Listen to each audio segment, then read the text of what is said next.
Sejam muito bem-vindos ao nosso novo episódio do VislumbreCast. Aproveita, já vai lá no canal, se inscreve para você não perder nenhuma novidade. Você já participou de um treinamento que mudou totalmente a sua visão de mundo, a forma como você lidera e a sua atuação profissional? É sobre isso que a gente vai falar aqui hoje, sobre treinamentos que de fato geram transformação e impactam negócios. E para falar desse tema, eu tenho um convidado muito especial. A gente vai falar hoje com o Cristiano, que não só conhece muito do tema, mas que há 30 anos vivencia esse mundo das universidades corporativas, dos trabalhos de treinar e desenvolver líderes e equipes para alta performance. O Cristiano Franco, ele é CEO na Expand, uma das principais referências de educação corporativa no Brasil. O Cristiano está à frente não só da Expand, mas também de toda a operação, e eles têm uma plataforma, a Neolude, que é uma plataforma absolutamente completa e que faz muita diferença na estruturação de programas de treinamento que geram resultados.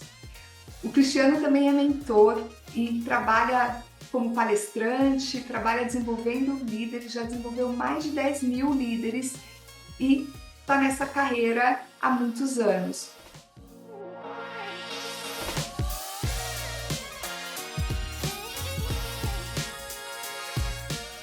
Cris, seja muito bem-vindo ao VislumbreCast.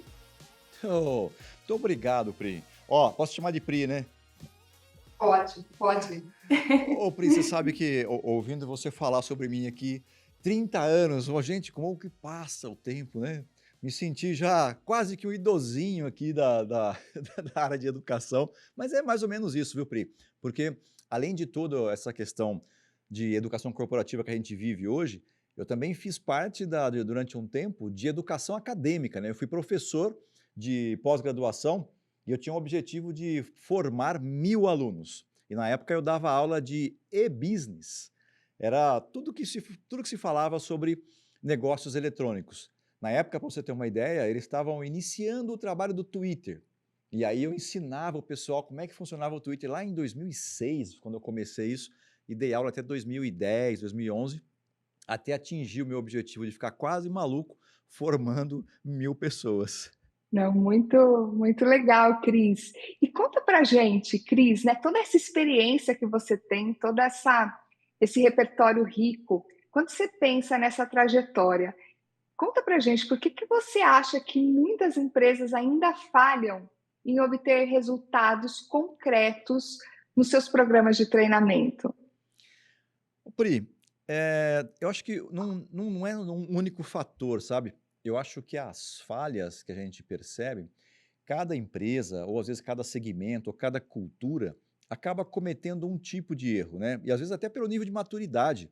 Você é uma mega profissional também da área de educação, sabe que na hora de construir os projetos com os clientes, muitas vezes a gente quer trazer para o cliente algo que a gente sabe que vai dar resultado e nem sempre o cliente está pronto para ouvir ou para investir da forma como a gente sugere. Então, talvez um dos erros seja esse. Mas tem erro também de falta de planejamento. Tem erro, por exemplo, do falta do próprio entendimento, né? Porque às vezes assim, olha, Priscila, eu quero comprar de você um curso para capacitação do meu time de vendas. Tá bom, mas às vezes o problema não está na capacitação do time de vendas, né? E vai querer generalizar, de repente, um tipo de conteúdo ou um tipo de treinamento, e aí vai falhar e não vai conseguir o resultado. Então, eu acho que não é, sabe, Pri, só um tipo, sabe? Eu acho que existem vários fatores. Na média, a impressão que eu tenho é falta de entendimento.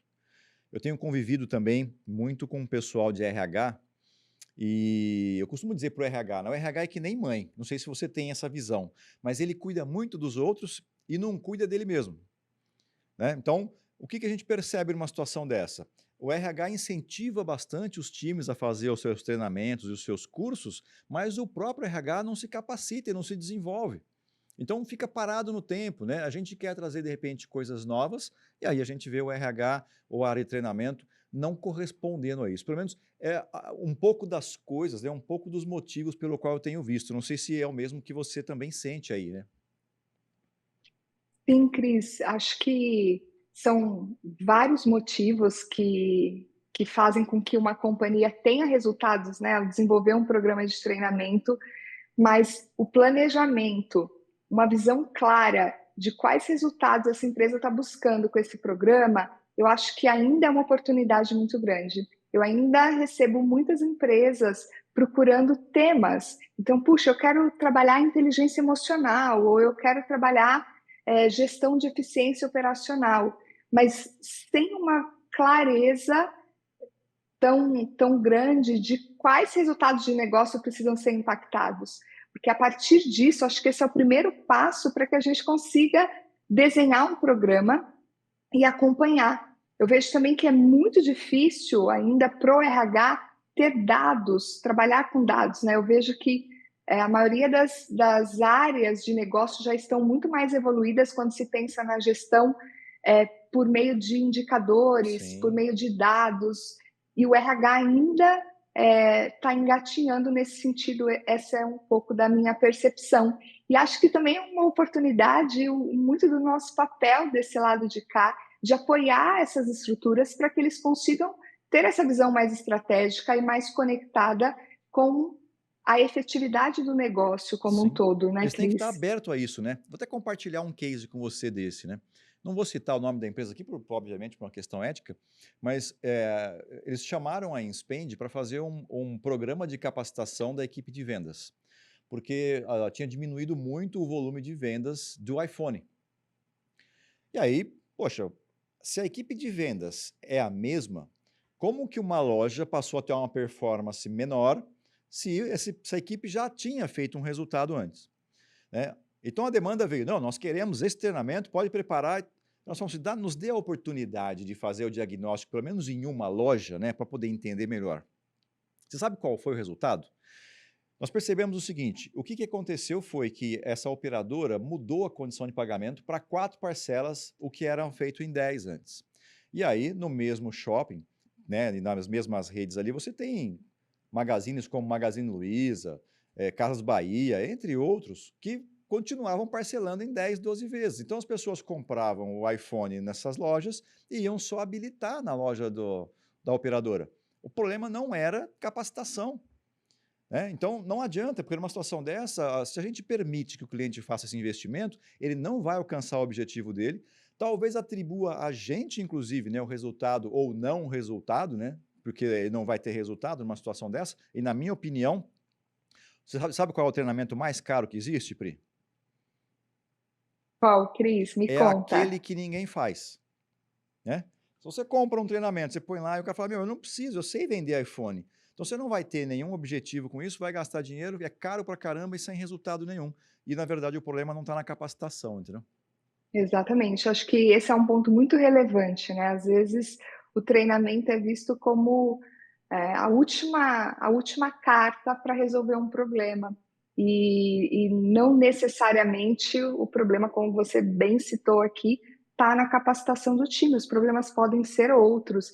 E essa habilidade analítica, né? Essa curiosidade de entender com profundidade cada problema de negócio para poder atuar de maneira efetiva é realmente uma habilidade que faz muita diferença para que você atue de maneira efetiva. E, Cris, você estava contando esse case e eu estava pensando, esse é o primeiro passo, você ter certeza de que a necessidade que vai resolver o seu problema é a capacitação, né? Que a necessidade de fato é de treinamento. Mas uma vez que, diferente desse caso que você contou para a gente, que a necessidade é treinamento, na sua visão, o que diferencia, Cris, um treinamento efetivo que vai transformar a cultura, que vai transformar o resultado do negócio, de um treinamento convencional que é só mais um encontro bacana onde as pessoas vão ter acesso ali a algumas informações que talvez elas ainda não tenham. É, como que é, na sua experiência, essa visão? O que diferencia um treinamento efetivo de um treinamento comum que não leva a nenhum resultado? Vou puxar a sardinha para nós, né? Um treinamento efetivo é aquele que a gente faz, né, Pri? Boa Não resposta, é? Cris. Quando a gente faz um treinamento, ele tende a ser efetivo, obviamente, quando o cliente, como a gente comentou antes, né, dá o espaço para a gente possa construir. Mas é óbvio que a gente pode ser o farol para iluminar uma estrada, mas percorrer a estrada, ela depende do cliente, né? Não depende da gente, porque nós não temos nenhum domínio, né? Por mais que a gente tenha, por exemplo, um LMS, que a gente possa movimentar um pouco para que as pessoas façam os treinamentos, mas ir lá, se logar ou ir até uma sala de treinamento presencial, participar efetivamente, ele depende um pouco da gente, né? Não vou dizer pouco, mas um pouco. Porque, obviamente, na minha visão, o que vai fazer a principal diferença aí vai ser o engajamento. Então, pensando no fornecedor que constrói, né? Pensando no trabalho que a gente faz, né, Pri? Eu acho que é a metodologia que a gente vai usar e não o conteúdo. Eu acredito muito nisso, sabe? Eu sou um cara dos livros, né? Sabe que aqui na mesa nossa aqui é cheia de livros. E eu penso assim, se eu pegar um livro desse aqui de inteligência emocional, ou esse daqui dos 7 hábitos, né, das pessoas mais eficazes, então se eu pegar esse livro aqui e entregar para você, Pri, para você ler, para a Janaína que está comigo no estúdio aqui, né, para o Bita que está comigo aqui no estúdio, a gente vai ter o mesmo conteúdo. Concorda? Que todo mundo vai estar no mesmo nível de conhecimento. Agora, a aplicação disso, a maneira como a gente vai entregar isso, ela vai fazer muita diferença. Então, um treinamento eficaz, ele passa pela metodologia, sim, do fornecedor, que eu acho que é a parte que nos cabe. Agora, do lado da empresa, existem outros fatores para que ele seja eficaz. Tem questão de cultura, porque às vezes se a empresa não tem uma cultura de aprendizado, ninguém vai dar valor para aquilo, né? Outra coisa é entender também a disponibilidade que a empresa dá, o quanto ela favorece, né, para que essas pessoas possam aplicar o conhecimento adquirido. E eu gosto muito de uma frase que diz que saber e não fazer é o mesmo que não saber, né? Aí, quer dizer, não adianta nada. Você vai lá e fala para o teu colaborador, ó, você precisa saber isso daqui, entrega a melhor metodologia, e aí quando ele vai colocar em prática, você tem uma cultura que não é uma cultura que permite errar, é uma cultura que não é de inovação, que não dá espaço para a pessoa falar numa reunião, e aí esse treinamento não vai ser eficaz nunca, entendeu? Você não vai conseguir tirar o melhor, né, disso que foi entregue. E aí, Pri, se você me permite, eu falei aqui de engajamento, eu gosto muito de uma explicação que, para mim, o engajamento ele tem um processo. O engajamento, para mim, ele é o encontro da necessidade ou da demanda, ok? Com a capacidade da entrega. Então, ó, repetindo para o corte, é o seguinte, engajamento é o encontro da necessidade ou da demanda que você tem com a capacidade de entrega. E isso serve para qualquer coisa. Então, vamos pensar, por exemplo, o seguinte, time de vendas. Alguém de vendas, um profissional de vendas que tinha uma meta de vender 100 coisas qualquer ou 100 dinheiros qualquer, não atingiu a meta, vendeu 50, ou seja, fez a metade da meta. Aí você encontra com este profissional e fala para ele assim, ó, a partir de agora a sua meta é 200 e não mais 100. Como que você acha que essa pessoa que fez a metade da meta vai reagir com você dobrando a meta dela? Você acha que ela vai se engajar? Você acha que ela vai ser capaz de atender a sua demanda? Né? Então, você tem uma demanda de 200. Ela vai falar assim, a minha capacidade de entrega é 50, não tem engajamento. E por outro lado, também é válido. Então, você imagina, por exemplo, um profissional que trabalha na tua empresa. Qual que é a necessidade e a demanda deles? Basicamente, é o salário, né? Basicamente, um profissional, ele trabalha porque ele tem o rendimento, a receita dele, né? O salário dele lá. Se ele entender que a empresa não tem capacidade de pagar o que ele merece, também não engaja, né? Então, o engajamento vai sempre acontecer dos dois jeitos. E para a empresa, a mesma coisa. Se a empresa falar assim, olha, eu tenho uma demanda que você venda 200, você só vai vender 50, eu vou te, né, obviamente, ou te tentar desenvolver você para ficar melhor, ou você vai sair do quadro, né? E isso vale para qualquer coisa, Pri. Se você pensar, por exemplo, o restaurante que você frequenta, por que que normalmente a gente costuma ir nos mesmos restaurantes, né? Porque a gente sabe que, ó, eu tenho uma necessidade, uma demanda de me alimentar, ou de repente de ser bem atendido, de pagar um preço justo, e eu vou naquele restaurante porque eu sei que ele tem a capacidade de me entregar aquilo. Casamento. né? A gente tem a necessidade de conviver com alguém, seja pelo amor, seja pelo respeito, e a gente entende que aquela outra pessoa tem a capacidade de entregar, e vice-versa. Então, se existe isso, você vai ter engajamento, e aí você vai ter pessoas que vão fazer os treinamentos e vão pôr em prática aquilo que aprendeu. Pelo menos essa é a minha visão, tá? Perfeito, Cris. Acho que é bastante rica a sua fala, porque ela foge um pouco só do momento ali do treinamento, né? Mas ela traz um pouco o contexto e o papel que precisa haver ali do RH, né, da alta gestão da empresa, em ter uma cultura que esteja alinhada com práticas de desenvolvimento, de curva de aprendizagem e Sim. tudo isso que a gente tem dito aqui. Agora, me diz uma coisa, Cris, enquanto você falava, eu pensava aqui. É claro que esse ponto é fundamental. Por outro lado, se a empresa tem uma cultura de desenvolvimento, ela permite que as pessoas é, é, trabalhem essa curva de aprendizagem, mas ela propõe treinamentos que não sejam efetivos, ou seja, treinamentos ultrapassados, que focam muito em exposição dialogada, que focam muito no modelo mais convencional de aprendizagem, no momento em que as pessoas buscam participar de maneira mais efetiva do seu próprio processo de aprendizagem, por meio das metodologias ativas, também isso não vai atender. Então, conta pra gente, Cris, na sua visão, como que um treinamento, tem muita gente de RH que vai ouvir a gente, muitos profissionais que são responsáveis por estruturar programas de treinamento, o que na sua visão precisa para que um programa seja efetivo, né? Um treinamento gere aprendizagem real, que é aquela que vai ser aplicada no dia a dia. Pri, mais uma vez, né, para mim é o engajamento. Então, se a empresa, de repente, colocar um treinamento que é e acontece muito isso, a gente sabe, né, muito cumprir tabela. Tem que colocar lá na prateleira 10, 20, 30, 50 conteúdos e deixar lá para que os colaboradores façam e tal. Eh, eu vejo que, do ponto de vista do trabalho que a gente tem feito aqui, e se eu não responder diretamente a pergunta, você me traz de volta aqui, porque eu vou contextualizar um ponto aqui. Se eu perder o raciocínio, você me traz de volta com ela, tá? O que que a gente tem Combinado. percebido?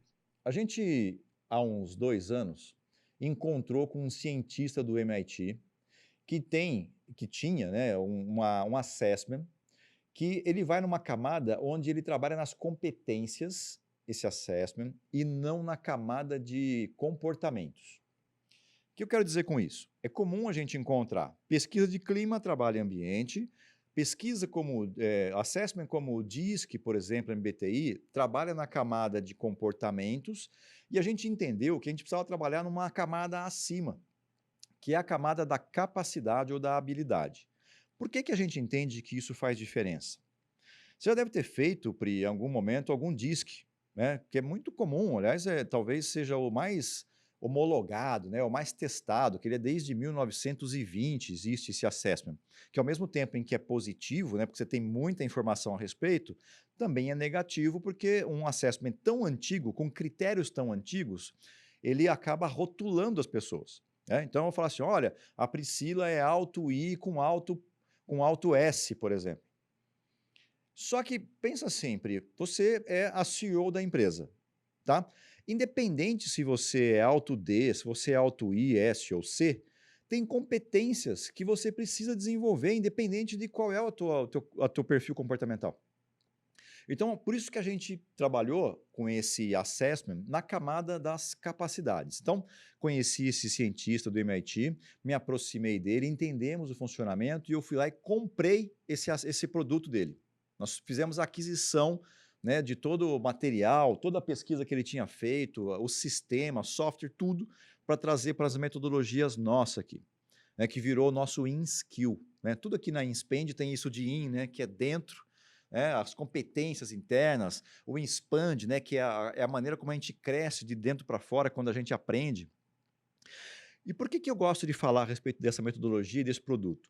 Porque como ele vai entender qual é o nível de dominância da pessoa sobre aquela competência, eu consigo ser muito mais assertivo num treinamento. E aí eu vou ao encontro logo do começo da pergunta que você fez. Por quê? Vamos imaginar o seguinte, eu tenho uma equipe de vendas de 10 pessoas, 20 pessoas, X pessoas. Aí eu vou lá e falo assim, gente, é obrigatório ter curso de comunicação e negociação, porque é básico para a equipe de vendas. Aí você tem no time, Pri, um cara que dá aula disso. Cara, sei lá, ele é da Dom Cabral, ele é da FGV, ele é de alguma organização, de alguma instituição que ele dá aula disso. Você acha que esse cara vai engajar? Se você der um curso obrigatório para ele de comunicação e negociação, sendo que ele dá aula disso? Aí você vai colocar ele na frente de um Possivelmente não. não, vai colocar ele na frente de um computador ou na frente de um trainer para ficar lá, às vezes, meio período ou um período inteiro falando sobre algo que ele já conhece, que ele domina, que ele é capaz até de ensinar aquele instrutor.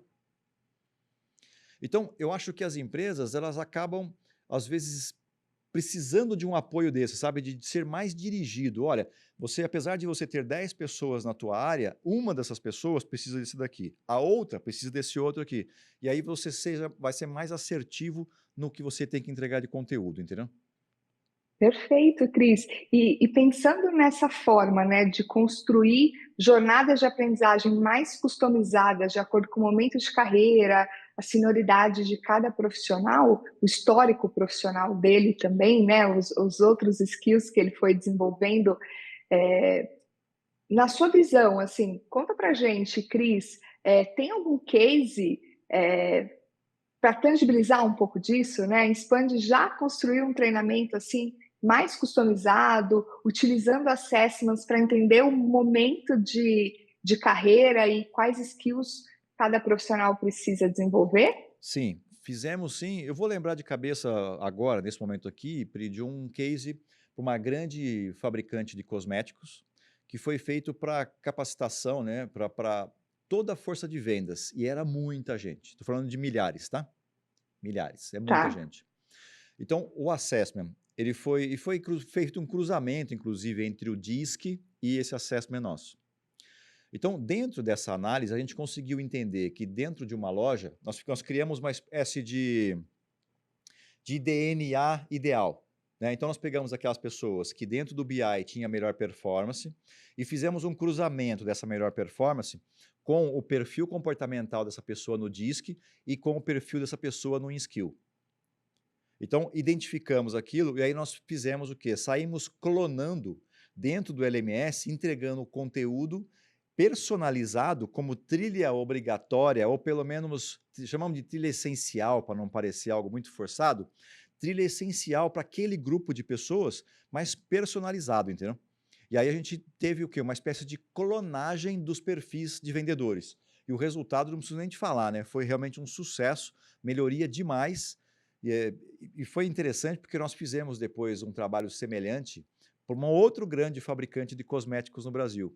E as demandas eram completamente diferentes. Completamente. Isso por quê? Porque a cultura de uma era muito diferente da cultura da outra. Uma era super humano, tudo paternalista, e a outra focado, sabe, em resultados, e isso fez bastante diferença de como a gente entregou, né, os conteúdos para alcançar o resultado.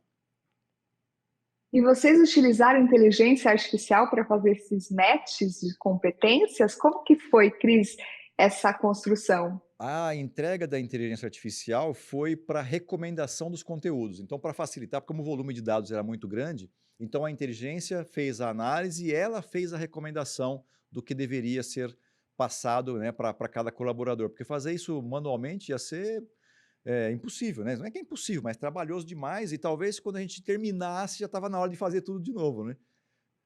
Então, a inteligência artificial ajudou muito a gente com isso.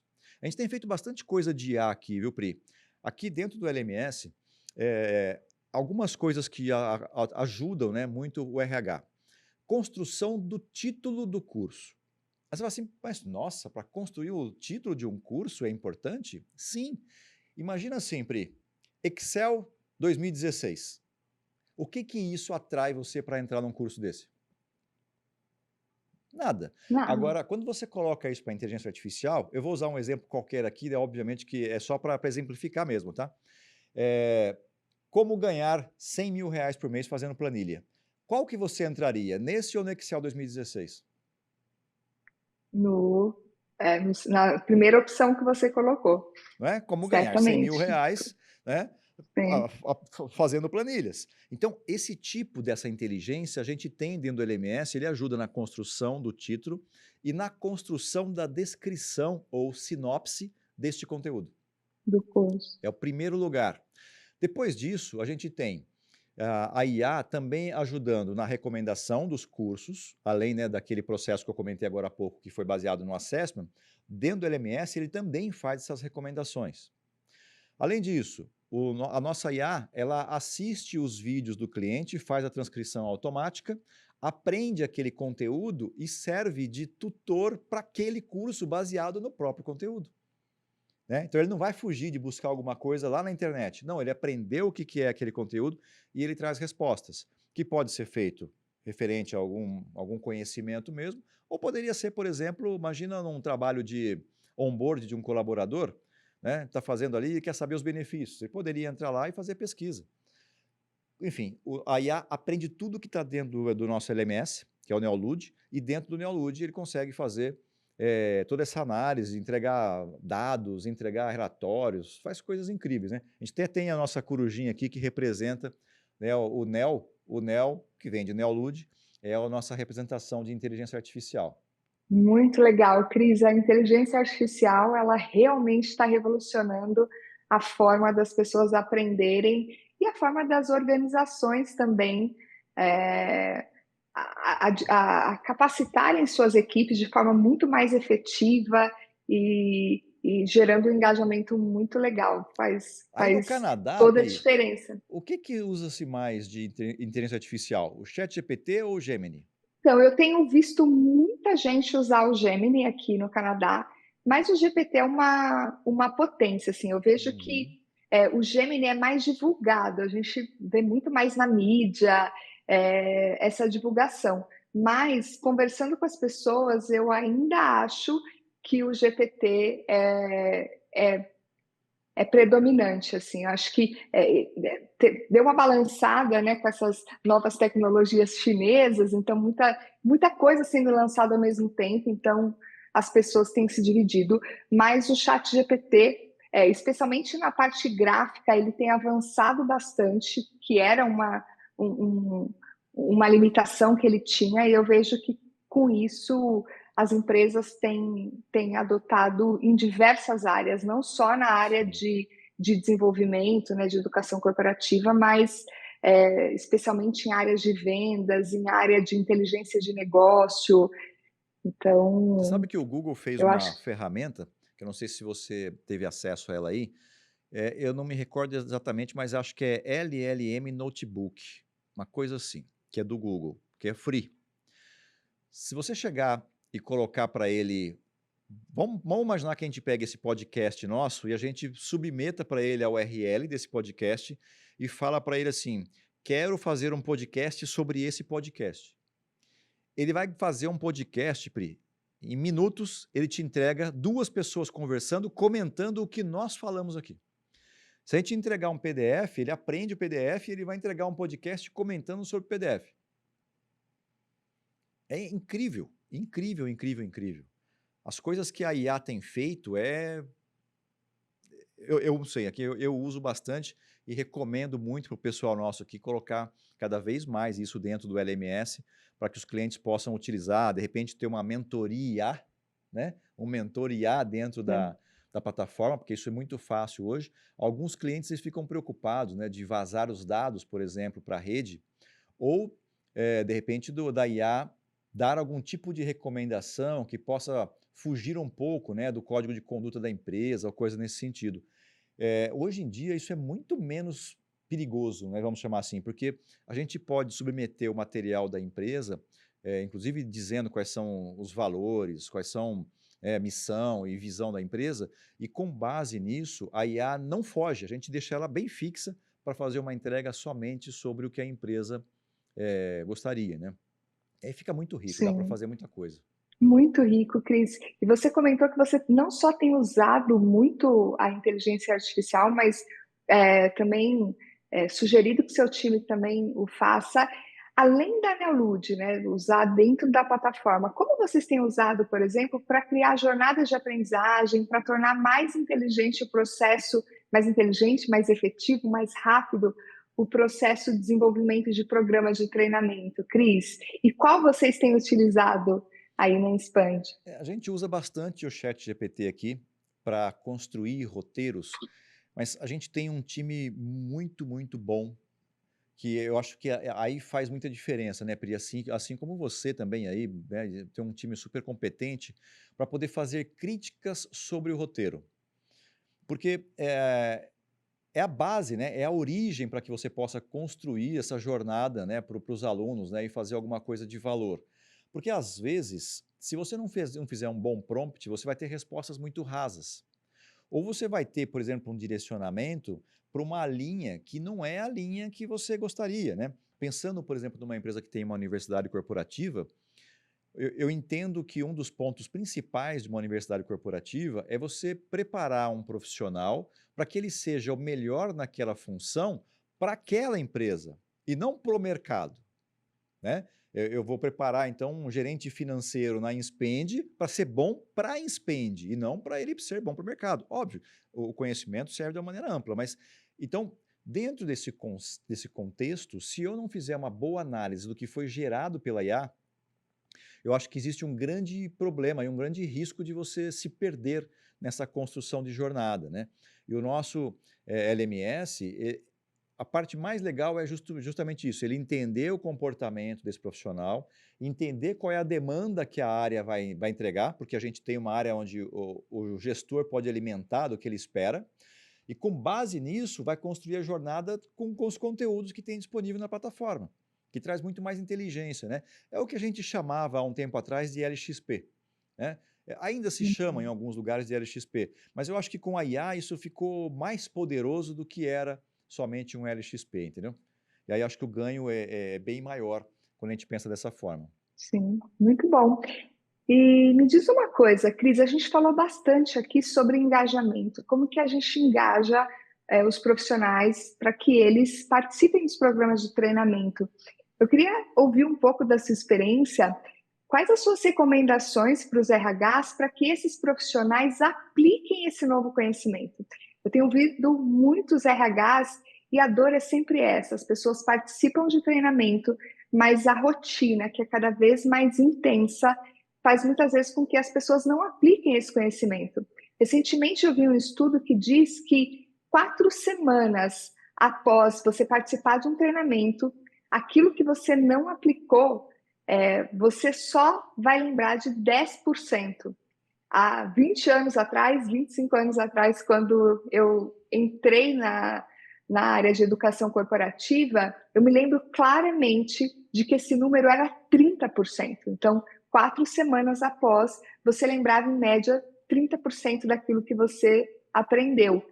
Hoje, né, na era da informação, com volume de informações que a gente é impactado o tempo todo, em 4 semanas, se eu não apliquei, eu só lembro 10%. Então, na sua visão, Cris, o que os RHs, quais as suas recomendações para que os RHs estimulem, o que deveriam fazer para estimular a aplicação prática desses novos skills? Eu acho que o RH ele conseguiria dar um apoio para esses colaboradores, Pri, mas eu acho que é uma visão muito particular, né? Mas eu acho que sem o apoio do próprio colaborador, isso fica muito mais difícil. Por quê? Por que a gente armazena só 10% hoje? Não é só porque não aplicou.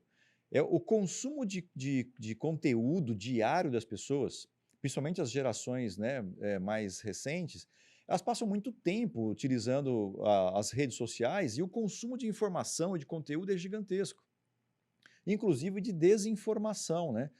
Aliás, eu pego no pé do pessoal tudo aqui, viu, por causa disso. É, pensa assim, você vai lá e aprende um conteúdo muito bacana. Aí quando você sai, por mais que você de repente tenha lá uma aplicação, você começa a se engajar com o conteúdo de um outro influencer de rede e fica focado naquilo, sei lá eu quanto tempo. Como que você vai fazer o teu cérebro armazenar esse tipo de informação com tantas fugas que as pessoas têm? E elas vão ter essas fugas, como eu estava comentando, muito ligado a questões emocionais, né? Porque você vai ver vídeo de cachorrinho, você vai ver, de repente, alguém sendo maltratado, vai ver um assalto, vai ver um acidente, tem um monte de coisa na rede que mexe com a emoção da pessoa. E aí, se você se lembrar daquele desenho, né, ou da animação do Divertidamente, a gente percebe que a maneira como as memórias são armazenadas, se tiver emoção, é diferente de só repetição, porque são as duas formas de aprender, né? Com emoção ou com repetição. Eu, particularmente, gosto muito da linha de emoção. Eu acho que ela marca mais rápido, né? É mais ou menos assim. Se a gente perguntar, por exemplo, para um colaborador nosso que veio para o escritório hoje, se ele lembra do caminho, tudo que aconteceu no caminho da casa dele até aqui, eu tenho certeza que ele não vai lembrar. Mas se alguém fechou ele no trânsito, se ele viu alguém sofrendo um acidente, algum motoqueiro que caiu, ou qualquer situação que marcou na memória dele, isso vai ficar armazenado. Ele não vai esquecer, porque teve um armazenamento emocional. Inclusive, aproveitando esse tema, eu tive a oportunidade de receber uma demanda da Mitsubishi Motors, né, a fabricante de automóveis aqui do Brasil. Eles queriam capacitar todos os gerentes de pós-vendas, todos, do Brasil. Eram 300 gerentes. E aí me chamaram na fábrica, lá em Catalão, Pri, e aí me disseram o seguinte: olha, estamos cansados de treinamentos motivacionais. Nós queremos treinamento transformacional. E aí você tem 3 meses para apresentar para a gente um projeto que cubra essa demanda. Eu falei, caramba, é algo desafiador. Só que nessa oportunidade, Pri, eu tinha feito uma reunião de um pouco mais de 4 horas com esse cliente. E quando nós começamos a conversar, eu sou coach, né, de formação, sou mentor. Na conversa, eu senti que ele estava precisando de um certo apoio. E aí eu acabei entrando com algumas perguntas e fui trabalhando a mente dele, fiz uma sessão de coach prolongada. E aí eu falei para ele, falei, cara, é muito grande esse desafio que você está me dando e tal, né? Vou ter que pensar o que fazer nesses 3 meses. Ele falou assim, não precisa pensar muito. O que você fez comigo aqui hoje transforma num treinamento. E aí eu falei, pô, bacana. E eu passei esses 90 dias, construí um treinamento e levei esse treinamento para eles. Eu até fiquei emocionado esse dia, porque eles me mandaram mensagem que no ano passado eles ganharam como a melhor do Brasil, né? A melhor pós-venda do Brasil. E eu tive a oportunidade de capacitar todos os gerentes de pós-vendas. Eles vinham aqui para Jaguariúna e faziam um treinamento comigo de 2 dias aqui, e era um treinamento emocional, Pri, daquele de lá mesmo, de rasgar o coração, colocar alguma informação lá dentro bacana, costurar e falar, volta agora para a tua loja, e essas pessoas voltaram sendo outras pessoas. Porque uma coisa é mudança, que eu acho que o treinamento, quando a gente pensa num treinamento motivacional, ele causa uma mudança. Mas a mudança para mim é como você pegar uma folha de papel e dobrar ela. Ela mudou. Mas se você abrir, ela volta a ser o que era. A transformação é como você dobrar ela e mais rasgar ela em quadradinhos, nunca mais ela volta a ser a mesma. E eu acho que quando você faz um treinamento emocional que grava na pessoa, você consegue ter essa transformação. E essa transformação, ela passa pela emoção mais profunda. Aí eu vou dizer para você, esse treinamento, para mim, é o mais efetivo. Na minha crença, ele é o mais efetivo. Você vai ter pessoas que são alto de DISC, que talvez não goste muito desse tipo de treinamento. Mas ainda assim, eles vão entender a importância quando você consegue trazer para eles a mudança que o time deles está tendo por causa disso.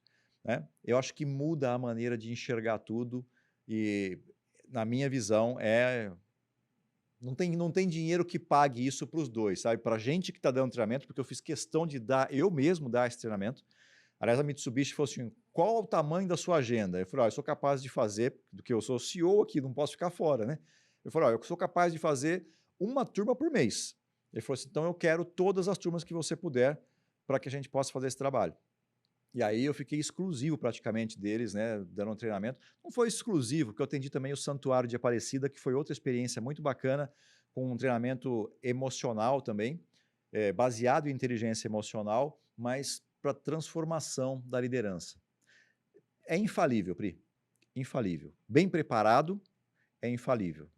E me diz uma coisa, Cris, aquele RH, aquela área de treinamento que ainda atua no modelo mais convencional, que se ouvir você agora aqui, se inspirar e falar, puxa, eu quero trabalhar com treinamentos mais transformacionais, treinamentos que de fato vão impactar, mudar as pessoas para que elas mudem os seus resultados e seus negócios, por onde essas pessoas deveriam começar, Cris, na sua visão, com a experiência que você tem?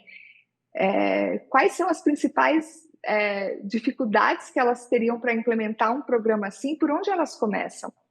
Mapeamento, não tenho a menor dúvida. Sabe por quê? Por que esse treinamento que eu fiz para o Mitsubishi foi tão efetivo? E eu posso dizer que foi efetivo porque saiu na mídia, né? Que eles ganharam o prêmio de melhor pós-venda do Brasil. Eh, a resposta emocional, Pri, é diferente de quem tem abaixo de 30 anos e de quem tem acima de 30 anos. Então, se você vai fazer um programa de capacitação de um pessoal que está abaixo de 30, a metodologia não pode ser a mesma. Então, talvez a gente tenha que ser mais lúdico, talvez tenha que ser mais gamificado, talvez tenha que ter uma dinâmica diferente de quem já tem mais de 30 anos, porque a bagagem emocional vai fazer toda a diferença. Uma pessoa que nunca teve uma grande perda na vida, né? Imagina um jovem de 19 anos participando de um treinamento emocional. Para ele, não perdeu nada, ele não sabe o que é. Né? Tem uma pergunta pesada que a gente faz nesse treinamento, Pri, que é assim, a gente constrói, né? Eu vou construindo todo um ambiente e aí a pessoa ela vem da vida, do nascimento, e ela passa por uma experiência de morte durante esse pedaço, né? E a pergunta é: quem estaria em cada uma das 6 alças do seu caixão, por exemplo? Aí eu deixo isso para quem está assistindo a gente aí, faça uma reflexão. Perguntar isso para quem tem mais de 30 anos, 40, 50 anos, tem um valor diferente do que você perguntar isso para quem tem 19 anos. A pessoa ela não tem ainda nenhuma percepção de que a vida é finita. Depois dos 30, 32, a gente começa a enxergar a vida de forma diferente, porque a gente começa a ver a perda dos avós, né, a perda dos tios, em alguns casos já perderam até os pais, dependendo da situação. Então, isso faz diferença. Então, por onde que você começa, RH? Começa fazendo um mapeamento para entender esse time seu. A consultoria que for atender você precisa estar preparada para fazer a entrega desse conteúdo nesse ambiente, de forma que ele consiga colocar esses dois grupos dentro desse, vamos chamar desse barco, né? Colocar nesse mesmo barco para que a gente possa ter a mesma vivência. Uma outra dica que eu queria deixar também para esse RH é que os treinamentos presenciais normalmente são de hard skills. Eu queria te fazer um pedido. Faça uma experiência de colocar, por exemplo, um curso de inteligência emocional como obrigatório. Só para você ver qual é a mudança que você vai ter. É muito provável que você perceba que essas pessoas que passam por um curso desse de inteligência emocional comece a buscar ainda mais por conhecimento, porque você vai desenvolver uma nova habilidade nessa pessoa e talvez ela busque mais hard skills por conta dos soft skills que ela ganhou. Faz essa experiência. Eu acho que isso pode ajudar o RH, Pri. Muito interessante, Cris. Aulaça aqui. Ouvir a sua experiência é muito enriquecedor, Cris. Obrigada por isso.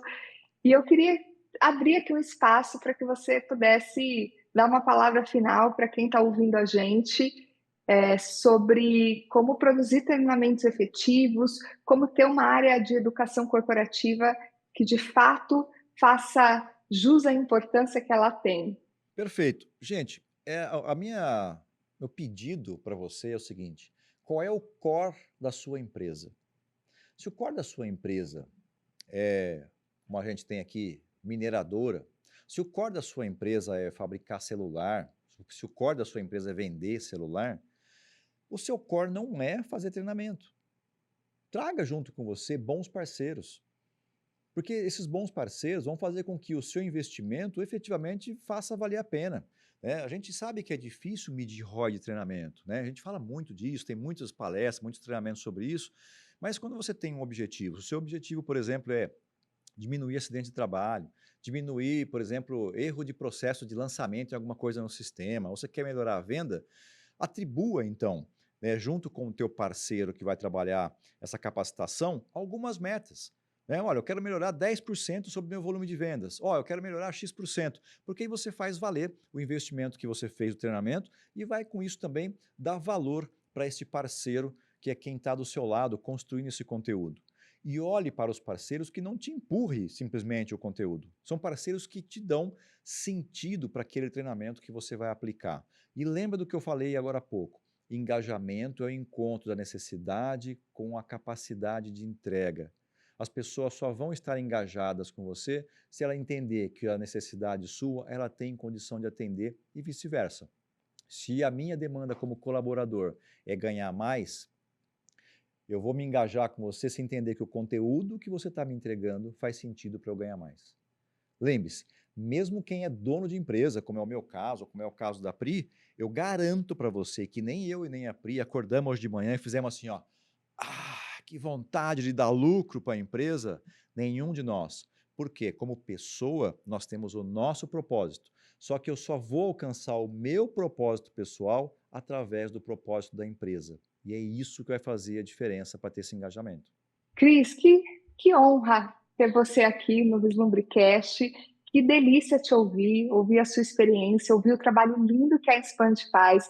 Então, já vou convidar todo mundo aqui a seguir o Cris nas redes sociais. O Cris é super ativo no LinkedIn, toda hora postando conteúdos absolutamente relevantes para esse universo da evolução das corporações, das pessoas. E muito obrigada por aceitar o nosso convite e que a gente possa estar juntos muitas outras vezes falando sobre temas tão relevantes quanto o de hoje. Eu que agradeço, Pri. E aí, pessoal, me segue também no Instagram lá, Cris Franco Oficial. Lá é mais quente, né? Mais quente que eu digo assim, no LinkedIn, Pri, a gente tem uma frequência, né? Uma cadência, mas dentro do Instagram é aquilo que está acontecendo no dia a dia. Às vezes vem insight, vem alguma coisa que a gente está fazendo aqui, a gente compartilha lá.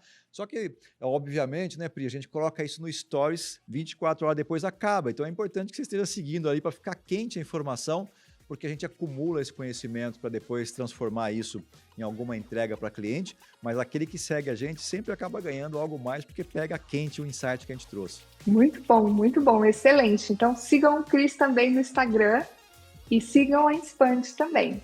Obrigada, viu, Cris? Valeu, Pri. Obrigadão. Tchau, gente. Ó, espero que você assista aí, goste. Manda aí um comentário, comenta aí o que você achou do nosso bate-papo. Muito bom. Obrigada. Até a próxima.